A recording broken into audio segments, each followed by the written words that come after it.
Bonjour à toutes et à tous. Ravi de vous retrouver pour ce nouveau Live 22 sur Fox Sport Foot National avec Cécile Delmas. C'est un programme alléchant, je l'espère en tous les cas pour vous. Pour commencer, le président de Rouen sera avec nous, Charles Marek, imbroglio avec Poissy. Vous vous rappelez, il y a 15 jours, Olivier Chefchouk, le président de Poissy, était assez véhément envers son homologue, le président de Rouen, Charles Marek. Donc droit de réponse avec Charles. Bonjour Charles Marek, vous pouvez nous expliquer un petit peu l'imbroglio qui existe entre vos deux clubs ? Lui, personnellement, rien. Simplement, j'ai pas trop aimé sa façon de polémiquer. Bon, déjà, c'est bien, il a reconnu ses responsabilités sur cette sombre affaire le concernant. Par contre, s'en prendre à nos supporters, ça, c'est inacceptable. Je vois pas ce que nos supporters viennent voir là-dedans. Peut-être qu'il est envieux de ne pas avoir de tels supporters à son niveau, mais ça, je peux le comprendre. Donc déjà, on a des supporters qui sont vraiment le 12e homme à Rouen. Et surtout, le deuxième point que je tiens à vous dire, où il y a des règlements, on essaye du mieux que l'on peut de les respecter. C'est pas toujours facile parce que la réglementation de la FFF est un petit peu, des fois un petit peu compliquée et tout le monde peut faire des erreurs, mais simplement, comme je vous le dis, quand ensuite il se permet de dire que le président de Rouen croit avec son argent, je ne vois pas ce que l'argent vient voir là-dedans. Nous, on n'achète pas les règlements, on essaye juste de les appliquer. Voilà. Oui, donc des reproches finalement de votre côté assez logiques. On va rappeler quand même les faits, Charles Marek, parce qu'il faut un petit peu distinguer tout, c'est compliqué. Vous pouvez nous rappeler ce qui se passe exactement, ce qui s'est passé ? Alors, j'ai été informé, et ça, je garde ça pour moi, qu'il y avait peut-être une irrégularité, non pas sur des fausses licences de Poissy, mais sur des certificats médicaux. Donc, ça, je ne vais pas reprendre. Le président de Poissy l'a très justement dit. La preuve, c'est qu'il a licencié son salarié. Donc, il y a bien faute de leur part. Donc, à partir de là, je ne pouvais pas le savoir avant le match ou pendant le match. J'étais obligé de saisir, après l'homologation du match, les instances fédérales par un courrier. Et là, pour l'instant, l'affaire suit son cours. Je crois que d'abord, ça passe par la Ligue de Paris qui doit rendre un rapport à la Fédération française de football. Et ensuite, la Fédération française de football, j'espère, nous donnera gain de cause pour deux choses. Nous donner match gagné, parce que je vois pas comment on ne peut pas avoir match gagné sur des choses comme ça. Si on peut jouer avec des licences quelque peu erronées, je pense que là, il y a mal donne. Donc, je fais confiance aux instances de la fédération pour garder raison sur ce point. Alors, on va revenir aux sportifs parce que c'est quand même l'essentiel. Rouen est leader de son groupe avec 21 points. La saison est belle, Charles. La saison démarre plutôt bien. Je ne vais pas vous dire le contraire, je ne vais pas faire la fine bouche. On est à 7 victoires sur 8 matchs. Bon, je ne vais pas compter Poissy parce que dans tous les cas, sportivement, sur ce match, en tout cas, ils étaient meilleurs que nous. Donc, on a 7 victoires en 8 matchs. Je crois qu'on est on a l'équipe qui a le plus de points parmi les 4 groupes réunis. Donc, c'est un très bon début, mais j'ai pas envie qu'on commence à parler de autre chose que de match après match. C'est pas de la langue de bois. Le championnat est long. Il y a 3 ans, on était très bien en début de championnat, puis on a vu avec le Covid, quelque peu avant, en 3-4 matchs, on a dévissé. Donc, il faut que nos supporters continuent à nous soutenir.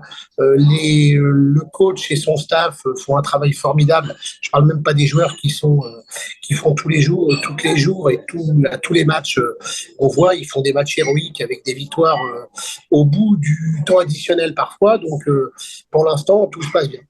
Merci. Je vous attends le 3 décembre contre le Racing, personnellement, avec votre équipe. À bientôt. Merci encore. Rendez-vous, c'est vrai, le 3 décembre. Il y aura ce gros match entre Rouen et le Racing Club de France. Voilà pour cette interview, cet entretien avec Charles Marek. Droit de réponse un petit peu à Olivier Chefchouk, le président de Poissy. Après avoir entendu le président de Rouen, nous allons donc dérouler les matchs de ce groupe A de ce week-end à venir, avec notamment donc Chambly-Blois, Racing Club de France, Rennes, Saint-Privé-Rouen, on l'a dit, Vannes-Beauvais, Châteaubriand-Poissy, Guingamp-Granville, Caen-Saint-Malo et Évreux-Chartres. Chartres d'ailleurs qui a changé d'entraîneur. Gérard Soler, le président, s'est séparé de Jean-Pierre Papin, parti à l'Olympique de Marseille, conseiller du président Longoria, remplacé par Pierre-Yves David. Pierre-Yves David, ancien de la maison entre 2009 et 2011, qui sort d'un exploit avec Fougères, son ancien club, National 3, qui a éliminé Le Mans 2-2 et puis 8 tirs au but à 7. Pierre-Yves David est avec nous. Succéder à Jean-Pierre Papin, cadeau, difficile ? La première question est difficile, Denis, déjà. Non, c'est déjà par rapport à Jean-Pierre Papin, comme tout amoureux du football, je vais prendre ça comme un privilège de lui succéder. Après, dans la vie d'entraîneur que nous sommes, avant nous, dans les clubs dont on a la responsabilité, il y a eu moult entraîneurs et il y en aura certainement encore de nombreux après moi en ce qui concerne le C Chartres. Donc, on rentre dans des rotations et le temps qu'on est au service d'une institution, on s'évertue à donner le meilleur de nous-mêmes avec nos qualités propres les uns les autres, notre personnalité. Et c'est ce que je vais m'évertuer à faire dans le cadre de la succession de Jean-Pierre. Vous avez retrouvé cette équipe de Chartres, ce club de Chartres, dans une situation sportive un peu délicate, hein, Pierre-Yves. La situation sportive n'est pas à la hauteur des ambitions affichées par le club. Mais ça aussi, ce sont des choses auxquelles on est confronté régulièrement. C'est toutes les fois où on peut revoir les objectifs à la hausse, ces fois-là sont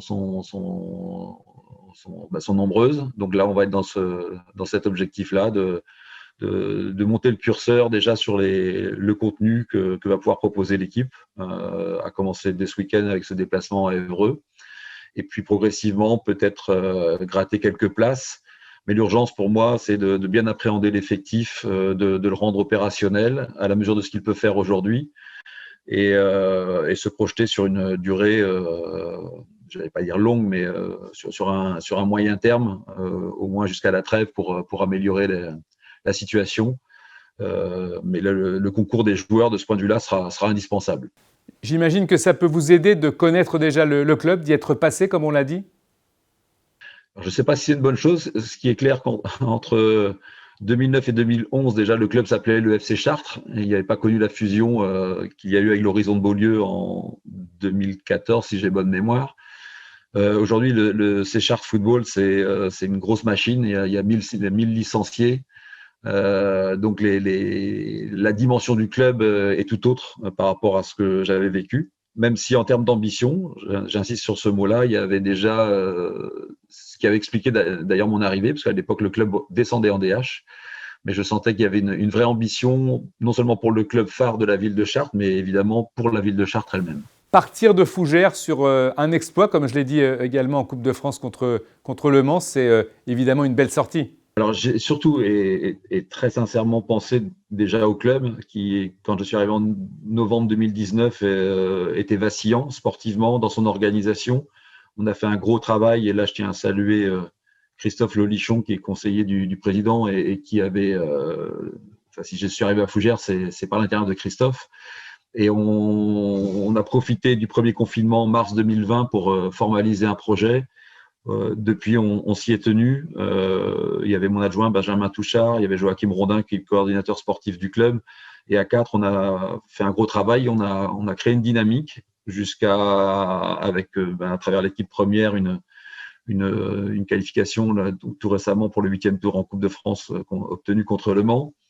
Mais l'équipe première était invaincue depuis fin mars, début avril. On était plus de 20 matchs sans défaite. Donc la dynamique est instaurée maintenant. C'est un club jeune, parce que l'US Fougères a été sa nouvelle appellation du club date simplement du 1er juillet dernier. Et voilà. Et la structuration du club a été aussi notamment avec la création de postes à temps plein sur le foot effectif réduit, le foot féminin, le foot de formation.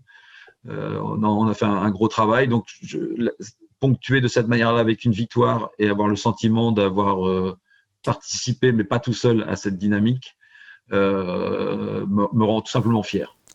Dernière question, Pierre-Yves David, passer de Fougères National 3 à Chartres, le fossé est énorme? C'est dans le fonctionnement. Aujourd'hui, à Chartres, club de N2, comme beaucoup de clubs de N2 aujourd'hui, on a un fonctionnement quasi professionnel dans le sens où les joueurs sont à disposition pour les entraînements. Fougères, j'attendais le soir 19h pour faire mes entraînements parce que j'avais des garçons qui étaient étudiants, qui travaillaient par ailleurs. Pour certains sur des métiers difficiles, dans l'agriculture, des paysagistes, des ingénieurs. Il y avait aussi un jeune ingénieur, des profs de PS. Et voilà, donc des garçons qui étaient très, très occupés au quotidien. Donc c'est en ça que la différence est énorme. Après, moi, dans ce qui m'anime, la façon de manager un groupe, de faire passer mes idées de jeu, mes principes, il n'y a rien qui change. Voilà, c'est simplement peut-être qu'avec un club comme Chartres, je vais avoir plus de temps pour le faire, même si en cours de saison, en une semaine, je reviens sur le match de Évreux, on n'a pas tout calé encore. Merci Pierre-Yves David, à très bientôt, bonne continuation. Merci Denis, à plus tard. À bientôt, merci. À bientôt. Après avoir entendu nos deux premiers invités du groupe A, Charles Marek, le président de Rouen, et Pierre-Yves David, l'entraîneur de Chartres, nous allons passer au groupe B avec les matchs donc à suivre. Belfort, Fleury, Colmar, Racing Besançon, FC 93, FC Metz, Épinal, Créteil-Lusitanos, Sainte-Geneviève, Haguenau, US Saint-Maur, Reims, Ouascal, Olympique de Saint-Quentin et bien sûr Furiani, Boulogne bien sûr parce que nous avons avec nous l'entraîneur de Furiani Aliani, Monsieur Patrick Videra. Patrick Videra est notre invité, l'entraîneur de Furiani Aliani, une équipe corse qui est dans de bonnes dispositions actuellement depuis le début de saison, un début un petit peu chaotique et puis elle s'est bien reprise. Cette équipe, Patrick, bonjour. Vous êtes à votre place, c'est une belle saison, c'est un beau début de saison? On avait toujours plus. Denis, bonjour à tous. Après, sincèrement, voilà, j'espérais être un peu mieux. On a eu l'opportunité pour faire sur certains matchs beaucoup mieux, mais on va se satisfaire de ce que l'on a aujourd'hui. Boulogne va venir en Corse, vous affrontez une équipe de Boulogne qui est un petit peu dans les choux, 5 points seulement. Ça va être un match compliqué malgré tout. Ça va être un match très compliqué aujourd'hui. Boulogne, ils ont bâti cette équipe pour pouvoir remonter le plus rapidement possible. On sait qu'après une descente, c'est jamais évident. Je pense qu'aujourd'hui, Boulogne, elle fait énormément, elle pratique un très beau football. Ils ont manqué d'efficacité dans ce début de championnat. Mais je sais que ce ne sera pas une équipe, elle va sortir très rapidement de cette position. Donc, il va falloir faire très attention et on s'attend encore une nouvelle fois à un match très compliqué, malgré aujourd'hui, c'est la lanterne rouge de ce championnat. Une fierté certainement pour vous, Patrick. La Corse et pour tous les entraîneurs qui évoluent là-bas, la Corse est bien représentée dans toutes les divisions en football. Bien sûr, c'est une fierté. Aujourd'hui, moi, ça fait maintenant 5 ans que je suis ici. Je ne suis pas corse. Mais c'est une terre de football, c'est des gens qui adorent le football, ils vivent énormément pour le football, donc bien sûr que c'est une fierté. Beaucoup de jeunes continuent à être attirés par le club et le foot en Corse, Patrick? Oui, déjà, vivre en Corse, il y a pire que vivre en Corse. Il y a énormément de travail à faire ici, même au niveau de la formation. Mais c'est vrai qu'il y a pas mal de joueurs qui sont attirés pour venir jouer ici. L'essentiel pour vous, je l'imagine, c'est de bâtir dans le long terme. Après, moi, j'ai eu le bonheur et la chance qu'on me laisse travailler depuis 5 ans. C'est ma 5e année, je le répète. On me laisse travailler tranquillement. On m'a laissé bâtir sur le long terme. C'est ce qu'il faut pouvoir faire. Et même, je le répète, au niveau de la formation, des clubs professionnels, au niveau de l'ACA ou du Sporting Club de Bastia, voilà, il va falloir qu'on forme des joueurs insulaires. Pour pouvoir, malheureusement, ils ne pourront pas tous sortir dans les clubs professionnels et pouvoir les clubs à côté en bénéficier de cette formation. Merci, bonne continuation, bon match. Merci beaucoup. Je vous propose de dérouler le groupe C maintenant, qui nous intéresse évidemment aussi, avec Alès Saint-Priest qui se jouera samedi, Aubagne 7, hier Marignane, Jura Sud contre Fréjus, Louan-Cuiseaux face à la réserve de Lyon, La Duchère contre Thonon-Évian, et puis il y aura également Auxerre-Canet-Roussillon et Racing Club Pays de Grasse contre Toulon. Alors, gros match du Racing Club Pays de Grasse contre Toulon, grosse affiche tout simplement parce que les Toulonnais sont relégables aujourd'hui et l'ambiance n'est pas au top d'après nos informations. Marcel Dib pourrait être débarqué de son poste de directeur sportif. Il devrait y avoir du changement dans les prochains jours, surtout en cas de défaite ce week-end à Toulon qui n'arrive pas à trouver ses marques depuis de longues saisons maintenant. Pour le groupe D, nous sommes avec Kevin Pradier, l'entraîneur de Chamalières. 8 points seulement, mais c'est vrai que c'est un parcours difficile.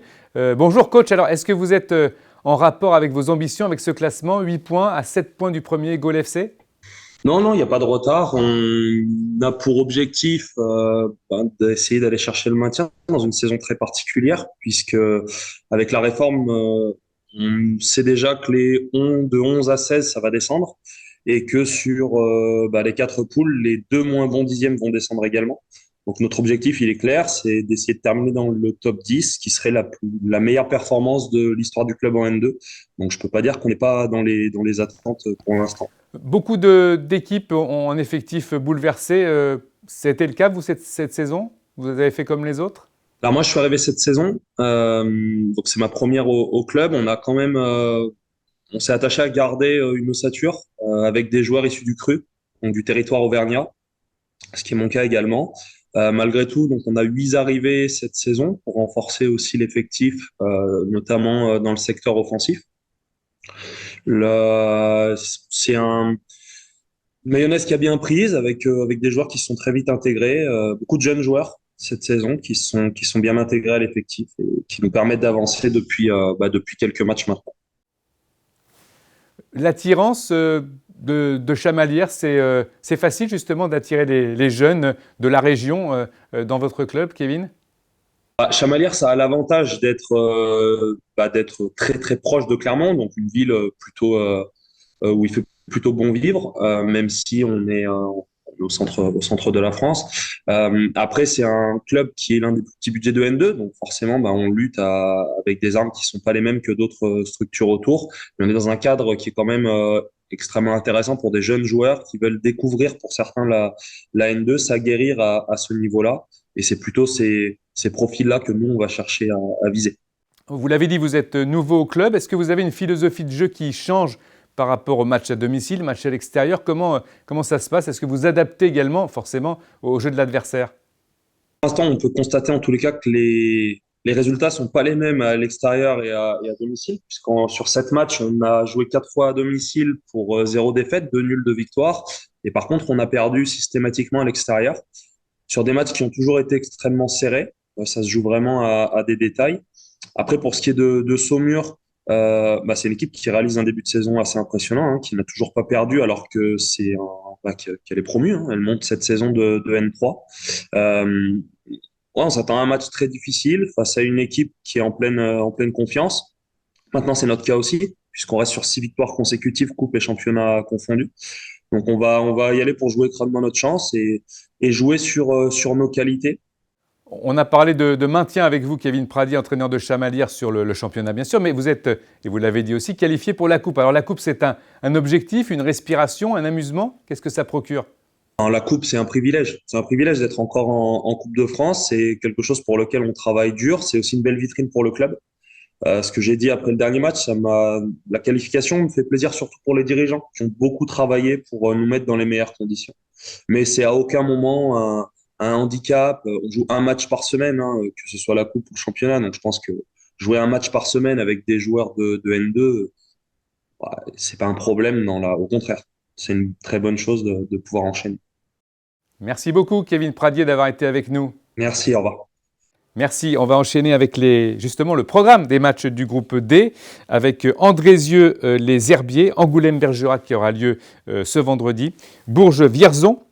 Bourges qui a changé d'entraîneur puisque c'est William Prunier qui a pris les rênes de cette équipe depuis peu. Ça sera son premier match d'ailleurs. Romorantin-Moulin-Isère, Saumur, donc Chamalières, on l'a dit, Trélissac-Gol FC, Lorient-Stade Bordelais et Nantes-Angers. Voilà pour ce Live N2, c'est terminé sur Fox Sport Foot National. Rendez-vous mardi avec Florian Sermès pour Replay N2. On se retrouve, nous, la semaine prochaine avec notamment le talent de la semaine et puis le but de la semaine puisque la coupe maintenant, pour l'instant, en tous les cas, c'est terminé.